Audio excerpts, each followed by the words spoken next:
Hello and welcome. I am Alan, and today we are going to look at the week in review. With that said, let's give it a start here. First of all, we know that the NFL is in its off season, as is the NCAA basketball and football. So with that, the next thing we're going to look at in sports is the NBA playoffs. And in the West, the Golden State Warriors defeated the Houston Rockets 4-2 to advance to the Western Conference Finals and are waiting for the winner of Game 7 of the Portland Trail Blazers and Denver Nuggets, who are tied 3-3. In the East, the Milwaukee Bucks beat the Boston Celtics 4-1 and have advanced to the Eastern Conference Finals and are awaiting the winner of the Philadelphia 76ers and Toronto Raptors, who are tied 3-3. And that's currently how the NBA playoffs are looking. So, let's look at the Stanley Cup playoffs and see how that appears. And it's taking it a moment to pull on up.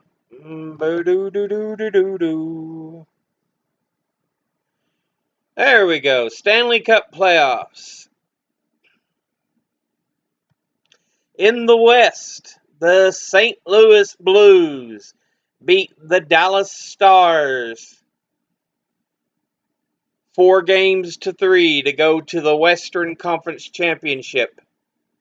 And the San Jose Sharks defeated the Colorado Avalanche 4-3. So it will be St. Louis versus San Jose to decide the Western Conference champion. In the East, the Boston Bruins defeated the Columbus Blue Jackets 4-2 to advance to the Eastern Conference Championship.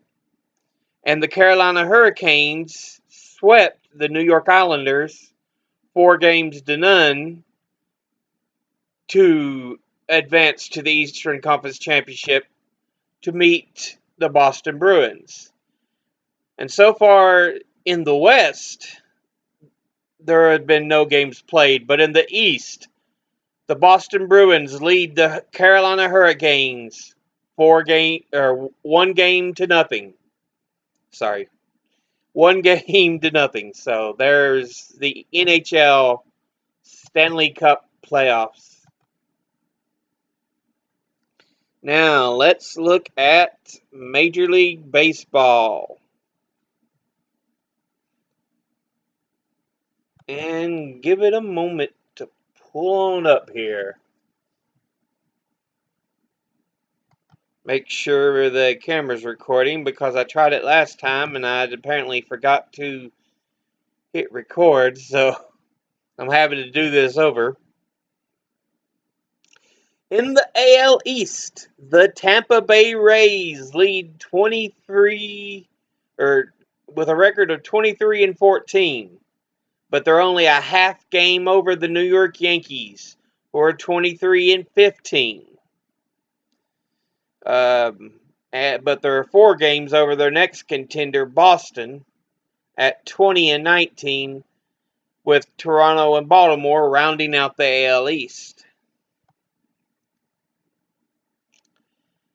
And in the AL Central, Minnesota leads with a record of 24-12, but Cleveland is behind them at 4.5 games behind with a record of 20-17. And they're followed up by the Detroit Tigers, the Chicago White Sox, and the Kansas City Royals. In the AL West, the Houston Astros lead the division with a record of 24-15, and the Seattle Mariners behind them 5 games with a record of 20-21. And the rest of the division winds out with the Los Angeles Angels, the Texas Rangers, and the Oakland Athletics. In the National League East, the Philadelphia Phillies lead the division with a record of 21-16. But they're followed by the Atlanta Braves 3 games behind with a record of 19-20. The rest of the division winds out with the New York Mets, the Washington Nationals, and the Miami Marlins. Let's look at the NL Central. Chicago Cubs lead their division 22-14, but they're tied with the Milwaukee Brewers, who have a record of 24-16. But because the Cubs have a higher win percentage by 0.011%, they technically lead, even though the Brewers are no games behind.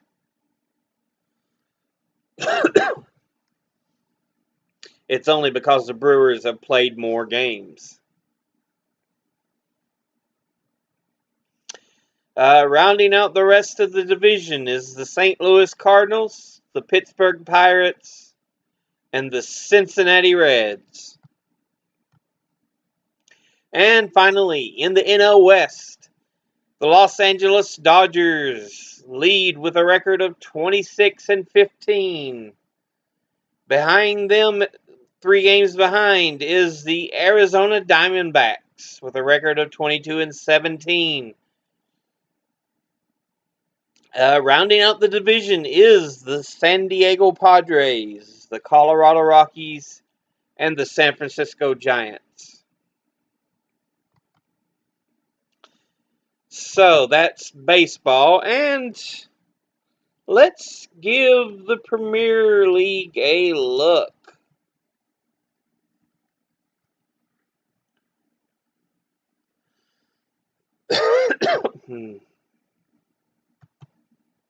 Standings in the Premier League.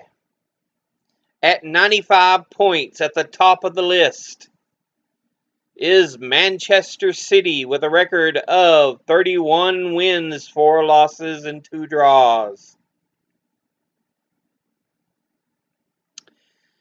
Right behind them, down by only 1 point with 94, is Liverpool with a record of 29 wins, 1 loss, and 7 draws. At 71 points is Chelsea. They have a record of 21 wins, 8 losses, and 8 draws. Just a point behind Chelsea is Tottenham with 70 points. They have a record of 23 wins, 13 losses, and 1 draw. At 67 points is Arsenal. They have 20 wins, 10 losses, and 7 draws. And a point below Arsenal is Manchester United with 66 points. And they have a record of 19 wins, 9 losses, and 9 draws. They are 9 points ahead of the next team. So there you have Manchester City, Liverpool, Chelsea, Tottenham, Arsenal, and Manchester United.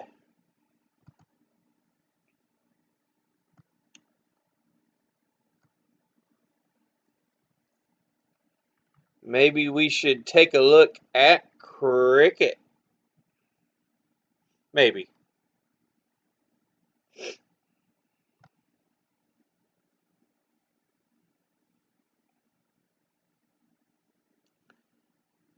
The Ireland Tri-Nation Series is actually going on in cricket.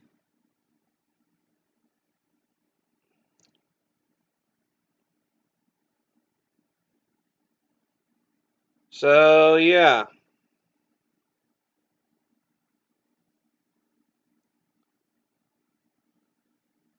It looks like we have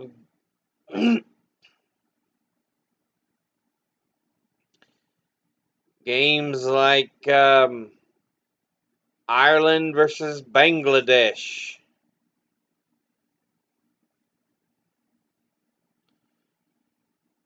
And Ireland versus the West Indies.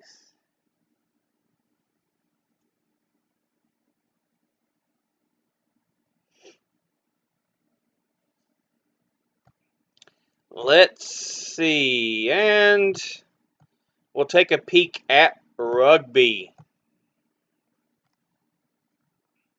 I don't know if it's currently going on or not, though, so we'll find out. Rugby.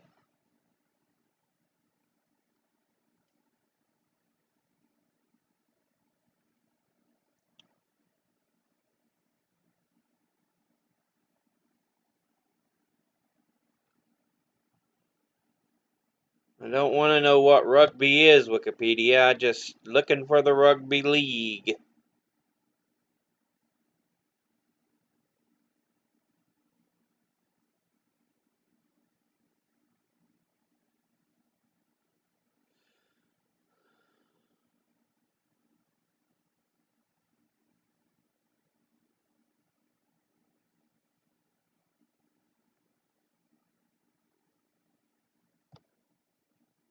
I guess it'd be the Rugby World Cup.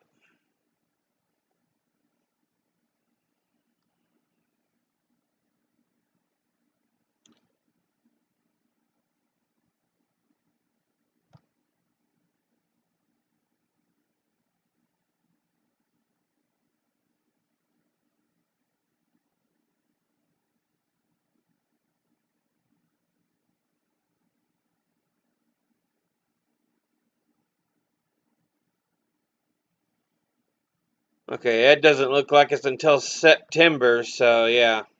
Okay.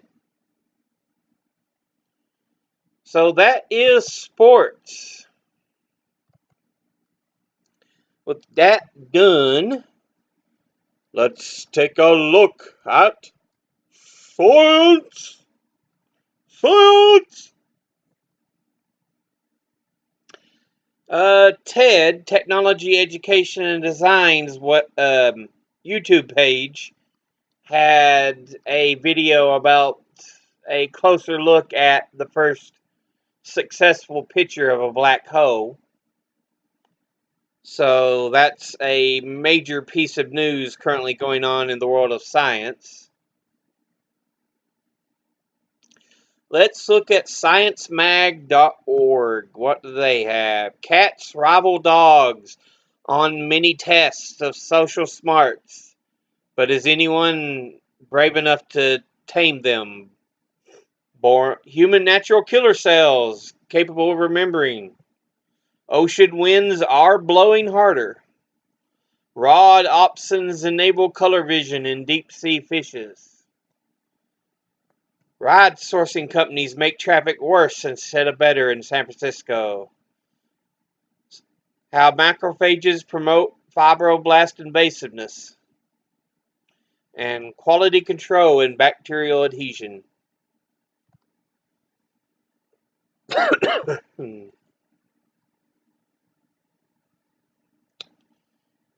Okay, anything else they have on the page?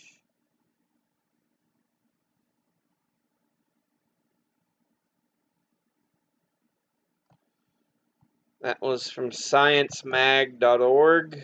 And let's go down and take a look at sciencenews.org.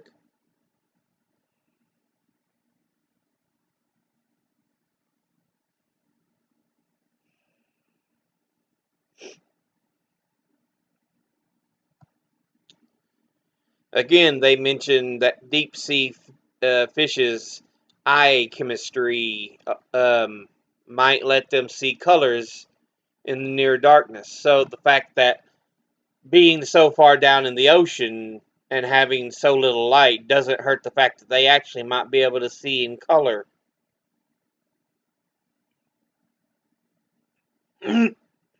Only a third of the Earth's longest rivers still run free.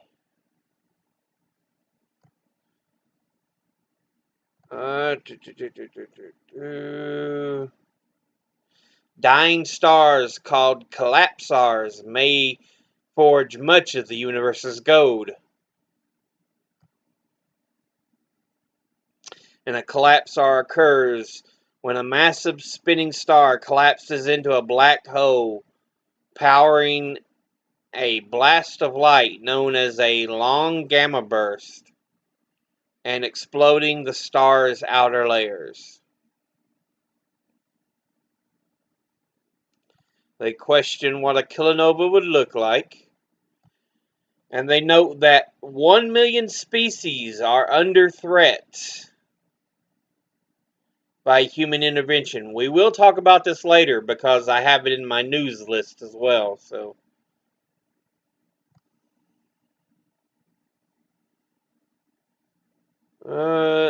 ancient pouch reveals the hallucinogen stash of an Andes shaman.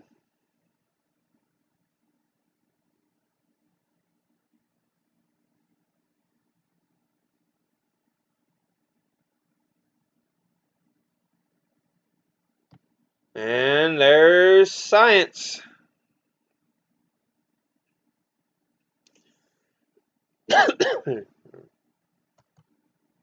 Now,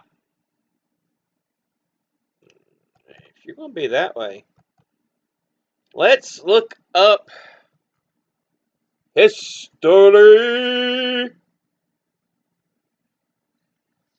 Waiting on my computer to work with me. There we go. History. Which, as you know, I went to college to study history, so it's kind of my personal forte. That's what I enjoy.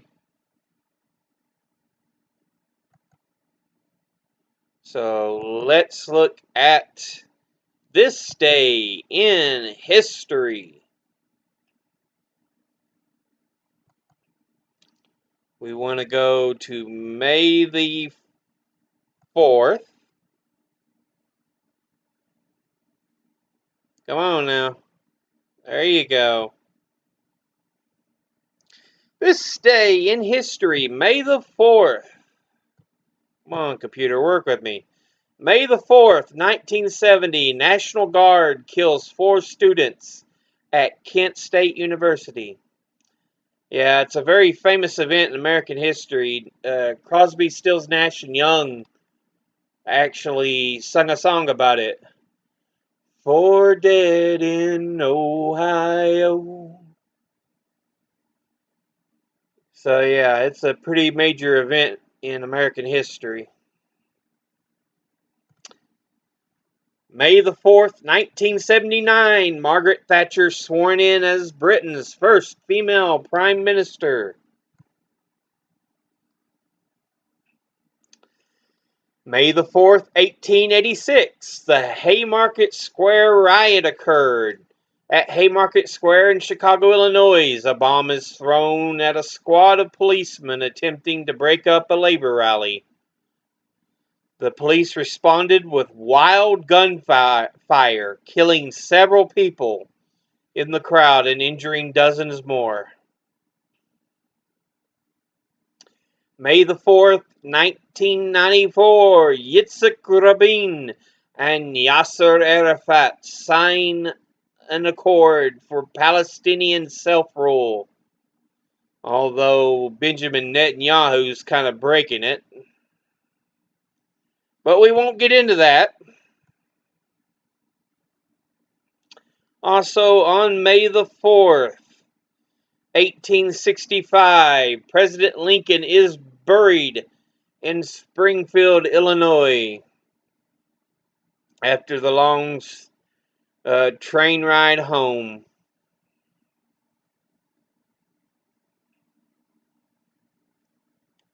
Yeah, his funeral train had traveled through 180 cities in 7 states before finally reaching Springfield, where he was buried. May the 4th, 1977, British journalist David Frost interviews former President Richard Nixon.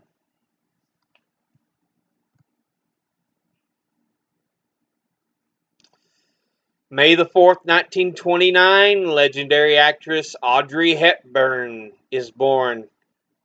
Originally born as Edda von Heemstra Hepburn Rusten, she would later become known as Audrey Hepburn. May the 4th, 2002, Nigerian aircraft crashes in a crowded city. An EAS airplane crashes into the town of Kano, Nigeria, killing 148 people. Let's see. May the 4th, 1990. Electric chair malfunctions in Florida, leading states to change execution methods.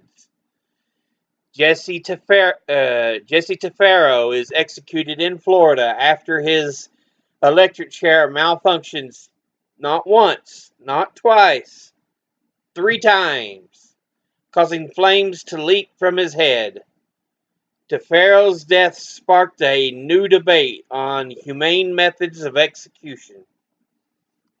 But now there's even questions about using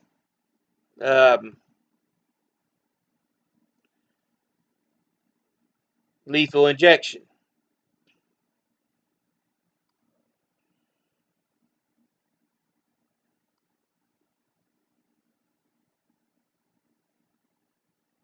May the 4th, 1864, Army of the Potomac crosses the Rapidan, setting the stage for one of the Civil War's showdown. On the Army of the Potomac embarks on the biggest campaign of the Civil War and crosses the Rapidan River in Virginia, precipitating an epic showdown that eventually decides the war.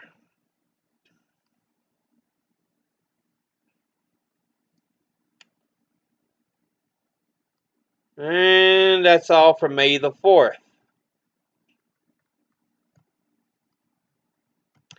We're going to go to May the 5th.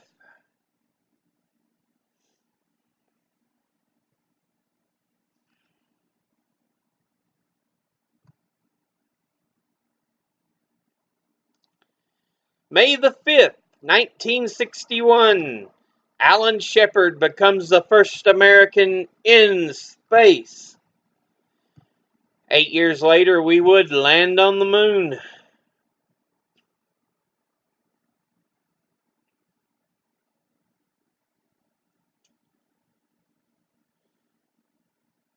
May the 5th, 1821, Napoleon Bonaparte dies in exile on the island of St. Helena.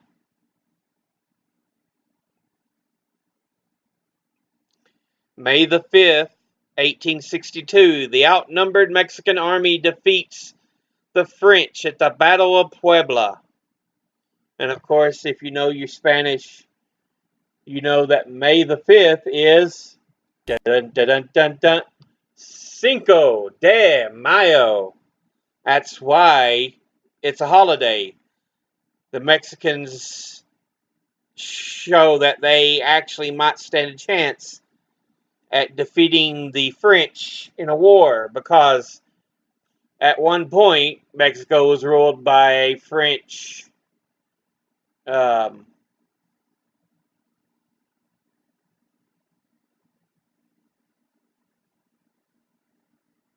well, he was put in control by the French, Maximilian the First. But yeah, although the war would continue for another 5 years, but it was a rousing victory for the Mexicans, who were, like I said, outnumbered, and they defeated one of the most powerful militaries in the world. May the 5th, 1945, 6 killed in Oregon by a Japanese bomb, which was a common occurrence towards the end of the World War II. The Japanese would send out these little bombs on balloons towards the West Coast.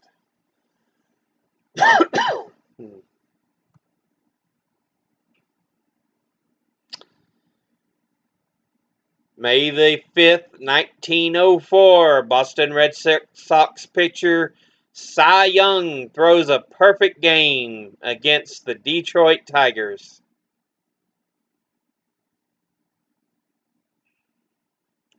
May the 5th, 1877, Sitting Bull leads his people into Canada.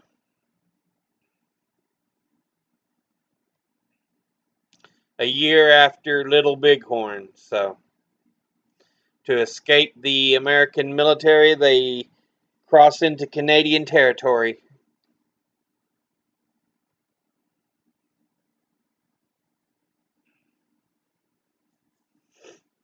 May the 5th, 1864. Civil War generals Ulysses S. Grant and Robert E. Lee clash in the Wilderness Forest in Virginia, beginning an epic campaign. Lee had hoped to meet the Federals, who plunged into the tangled wilderness west of Chancellorsville.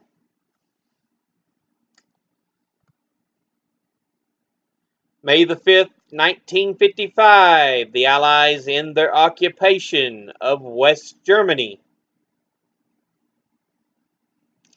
May the 5th, 1776, British Lieutenant General Henry Clinton denounces the Patriots' wicked rebellion, which, of course, 2 months later, in July, we would write the Declaration of Independence, and the rebellion would officially become a war for independence.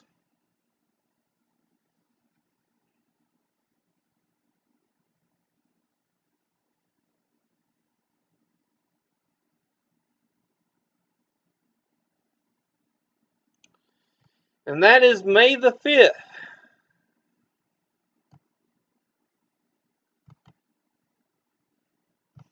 Let's look at the 6th of May. Come on, computer. Work with me, work with me. May the 6th, 1994, the English Channel Tunnel opens, which connected Britain to the European mainland.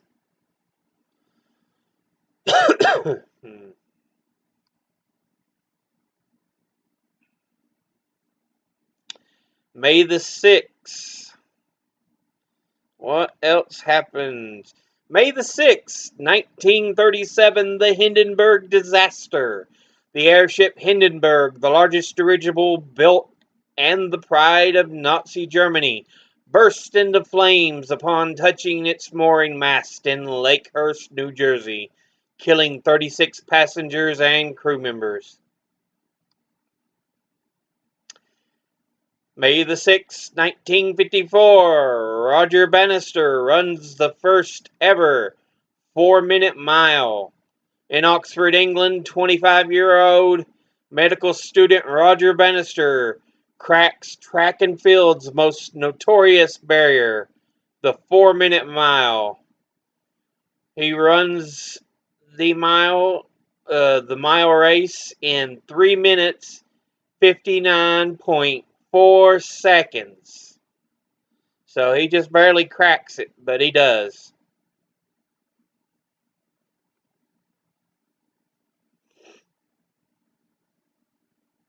What else?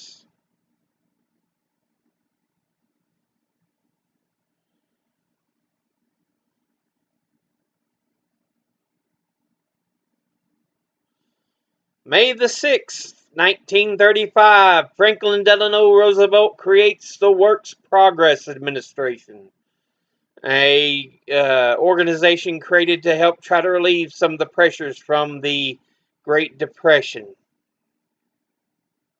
May the 6th, 1940, John Steinbeck wins a Pulitzer for The Grapes of Wrath.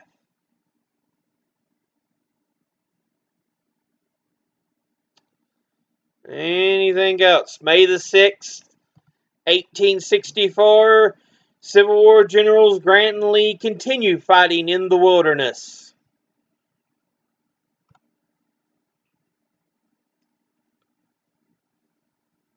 And that's it for May the 6th. That, of course, takes us to, no, not the 14th.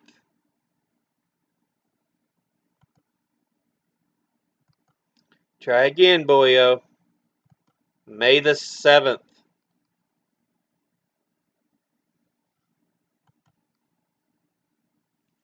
My computer likes to jump sometimes for some reason. The mouse isn't as accurate as it should be. Come on now.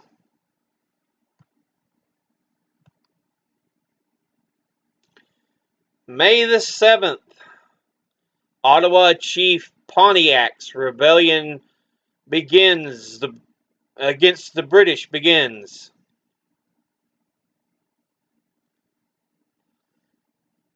Let's see.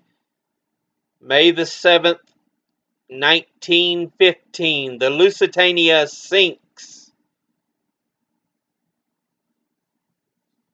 off the south coast of Ireland. Let's see what else happened on May the 7th.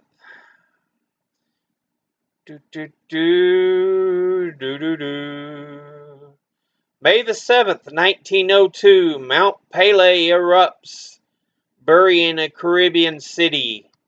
Martinique's Mount Pelée begins the deadliest volcanic eruption of the 20th century. The following day, the city of Saint-Pierre, which some called the Paris of the Caribbean, was virtually wiped off the map. May 7th, 1896, serial killer H.H. Holmes is hanged in Philadelphia, Pennsylvania.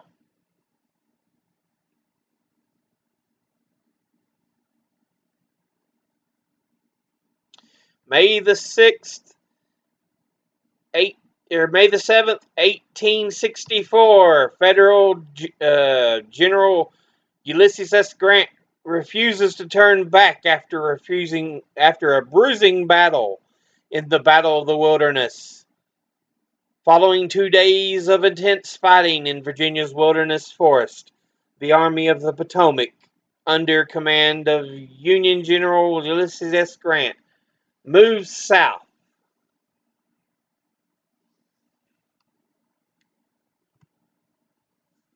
May the 7th, 1945, Germany surrenders unconditionally to the Allies at Reims, France.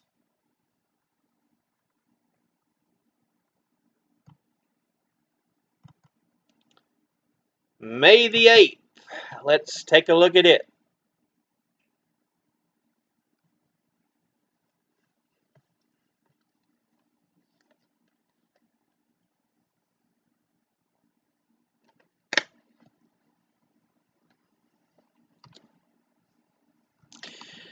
May the 8th, 1945, VE Day, Victory in Europe Day, is celebrated in America and Britain.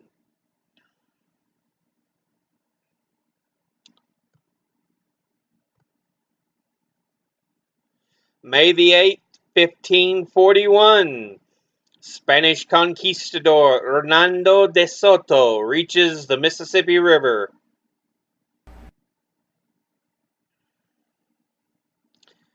May the 8th, 1973, the American Indian Movement ends occupation of Wounded Knee.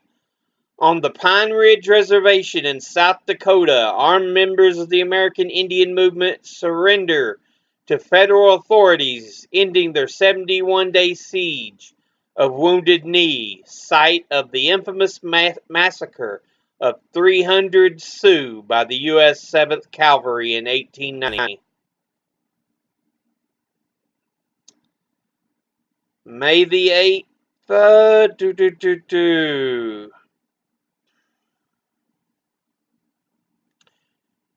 What else went on May the 8th?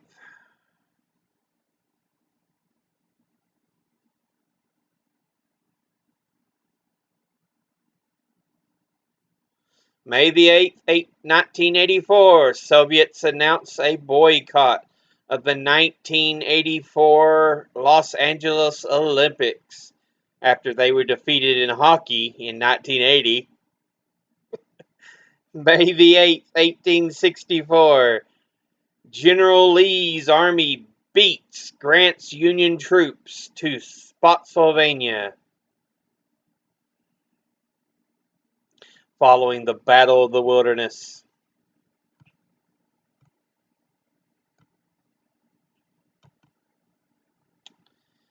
So let's look at May the 9th.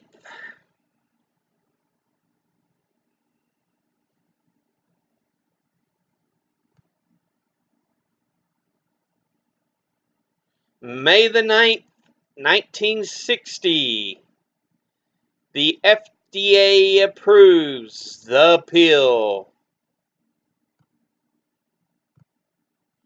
Of course, the birth control pill.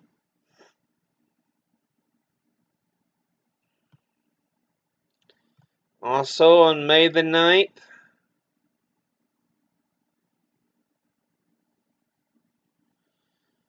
May the 9th, 1926, explorer Richard Byrd claims to have flown over the North Pole. Let's see.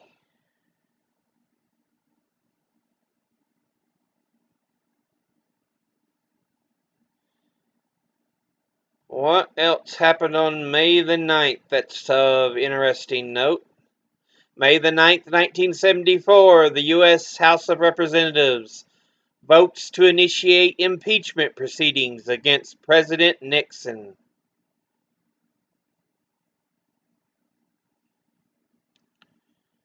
May the 9th, 1914, Woodrow Wilson proclaims the first Mother's Day holiday.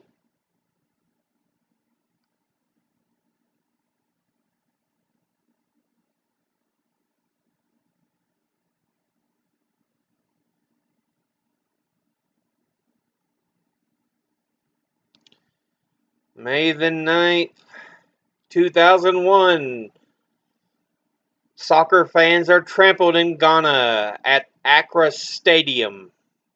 An encounter between police and rowdy fans results in a stampede that kills 126 people.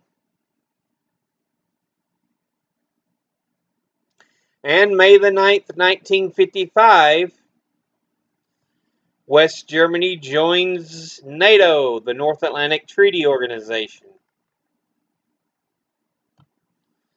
And finally, let's look at the 10th of May.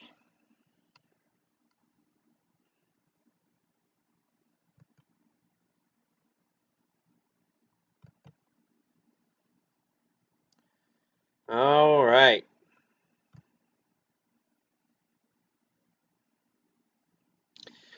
The 10th of May, 1869, the Transcontinental Railroad completed, unifying the United States, with the final spike driven into the ground at Promontory, Utah.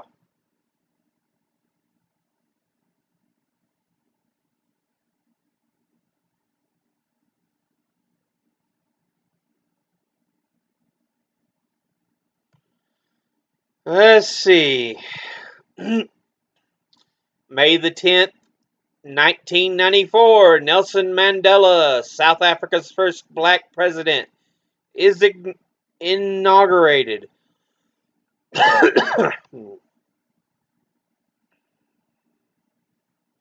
May the 10th, 1940, Winston Churchill becomes Prime Minister of Britain.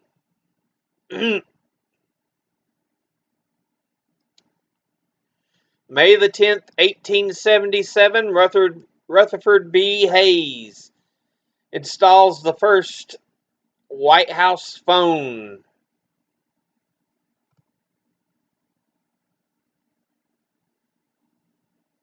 Let's see. May the 10th, 1863, famed Confederate General Thomas Stonewall Jackson dies of pneumonia a week after his own troops accidentally fired on him during the Battle of Chancellorsville.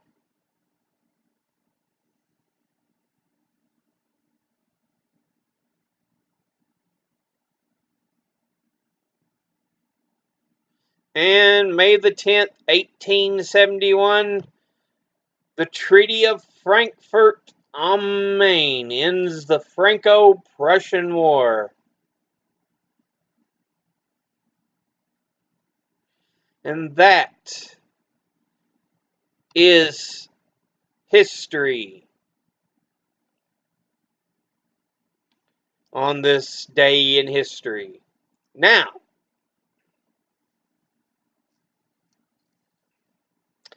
with that pointed out,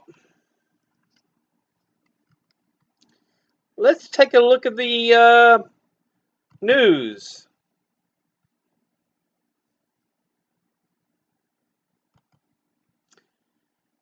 All right. On Philip DeFranco, these are all based off the YouTube channels or through Google searches. So, off Philip DeFranco's channel on YouTube, they have an interesting story on women fighting illness caused by breast implants.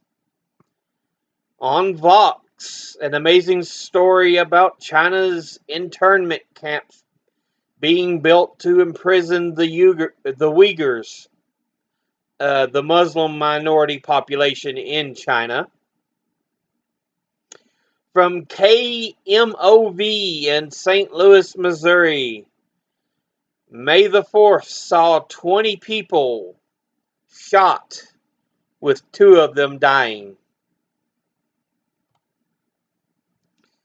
Last week tonight, John Oliver talks about how lethal injection is not as humane a way to perform executions as we once thought. It's a very interesting video, and like I said, it kind of teams up with the in history about changing from the electric chair to lethal injection. So now we're even like, lethal injection may not be as humane as we was thinking either. From Vice, they have a video on the growth of private security forces in Detroit, Michigan.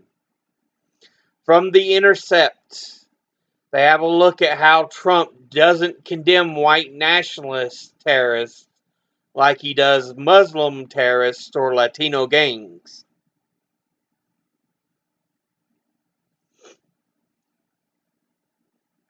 From WDBJ7, Roanoke, Virginia. Arrest of pipeline protesters in Summersville, West Virginia, as protesters accuse trumped-up charges. From ABC 15 in Phoenix, Arizona. High school students in Tucson, Arizona protest the classmates' detention by ICE. Again, from the Philip DeFranco Show, we have an update to a story about journalists who were imprisoned while they were reporting on the Rohingya crisis in Myanmar, but they were finally released. From the Rational National, we have a look at how Seth Meyers used kid gloves, questioning Meghan McCain, and her husband Ben Dominic still flipped out that Meyers, he claimed, was being an asshole because she still didn't seem all that intelligent, even though, looking at the interview, Meyers was clearly being very gentle.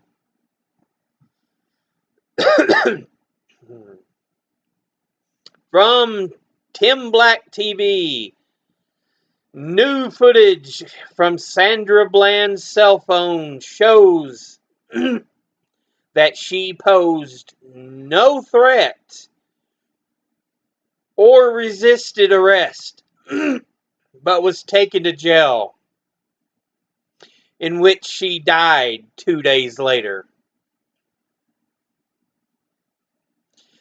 From the Humanist Report, Mike Figueredo takes a look at Governor Kemp of Georgia's new anti-abortion bill.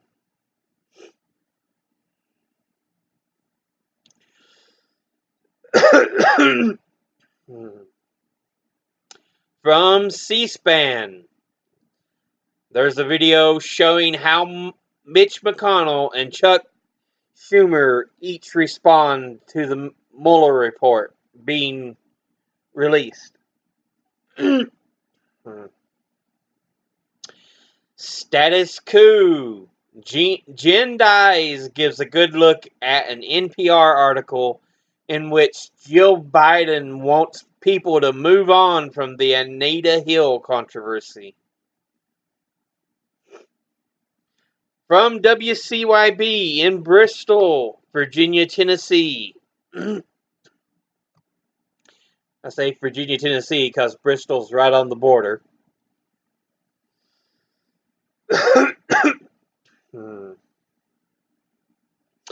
A 34-year-old mother from Seymour, Tennessee is on a $1 million bond.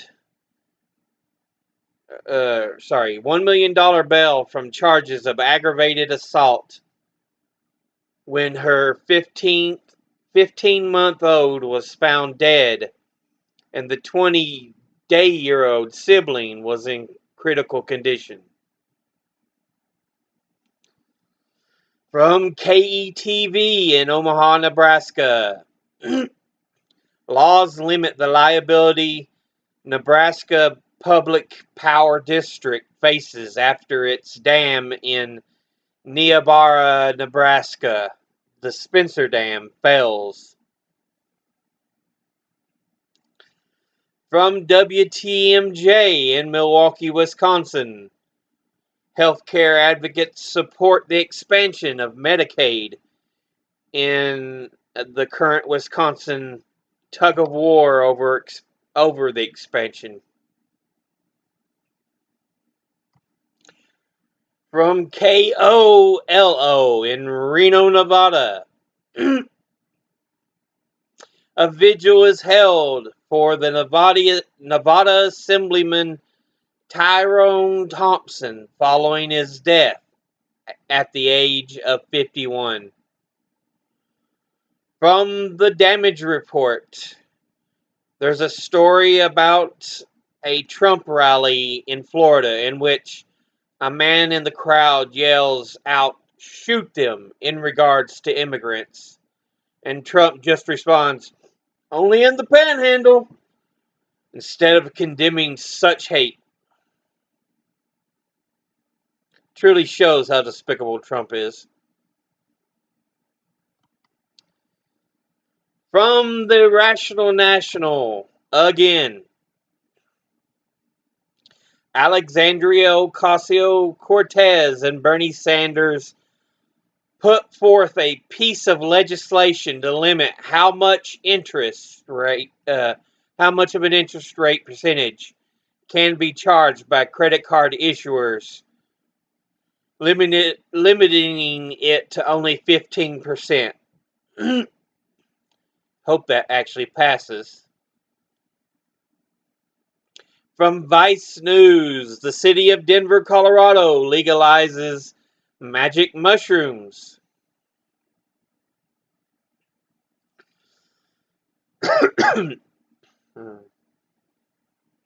From the MCSC network, the U.S. shut down power to Venezuela's embassy in Washington, D.C.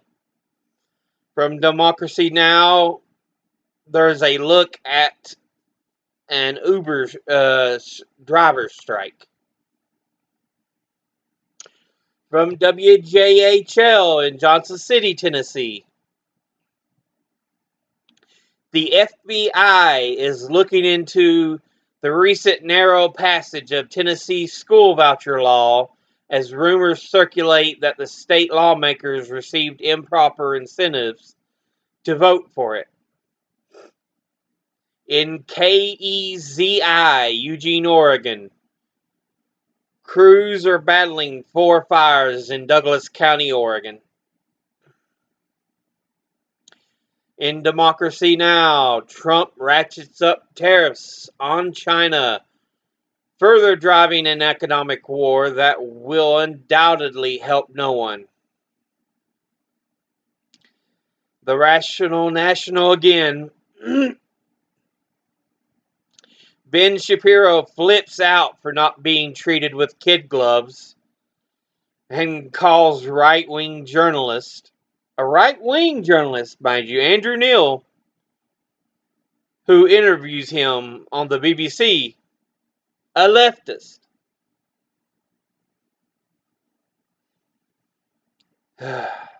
Oh, Ben Shapiro, you poor little baby. Do you need a safe space? From Status Quo, Secret Service and police attack and arrest I know he's at least 70-year-old, I'm not sure of the full age, the president of Veterans for Peace outside of the Venezuelan embassy in Washington, D.C. From the Humanist Report, 1 million species on the verge of extinction because of human involvement, based on a United Nations report.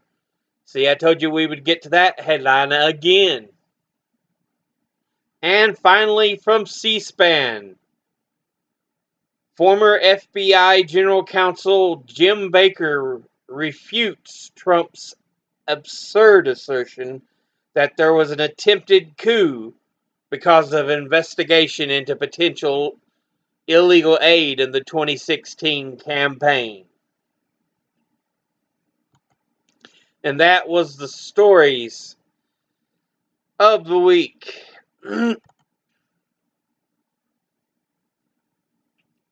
Whoa. Everything went blank here. How about you close that down?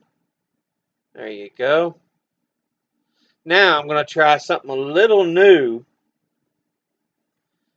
And it is the top 10 idiots of the week.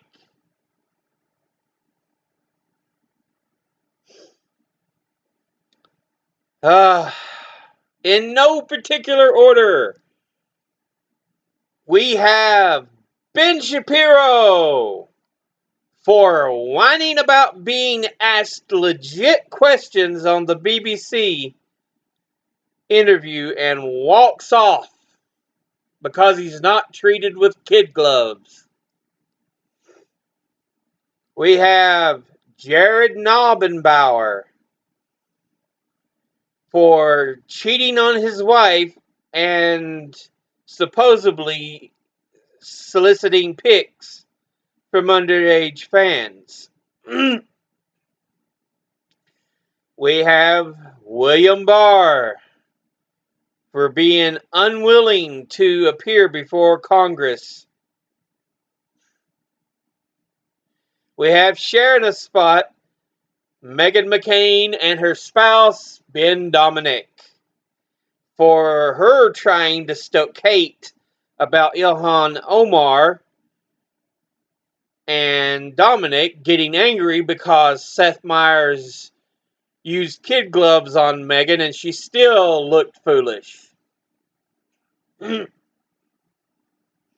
We have Katrina Pearson for using a story about Ukraine missile launches as a story about Gaza and Israel as a way to attack Ilhan Omar.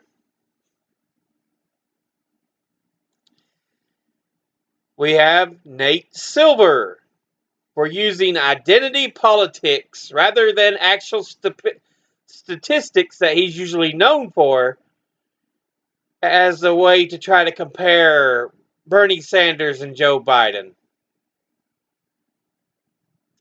We have Alyssa Milano for supporting Biden because she thinks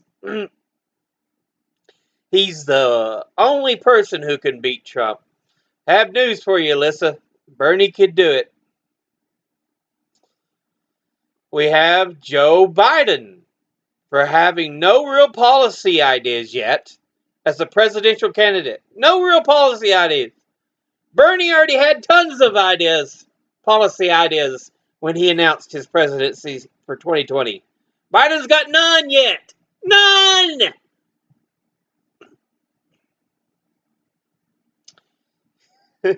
Jerry Falwell Jr. for trying to claim that Donald Trump deserved reparations. And Donald Trump for being the idiot he usually is. And that is the top 10 idiots of the week for May the 4th through May the 10th. So, as always, even though I don't have the sign, educate thyself. Think, read, study, and learn.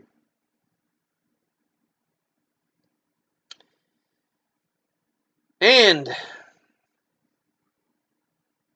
thank you all for watching. I'll see you in the next video. But until then, later.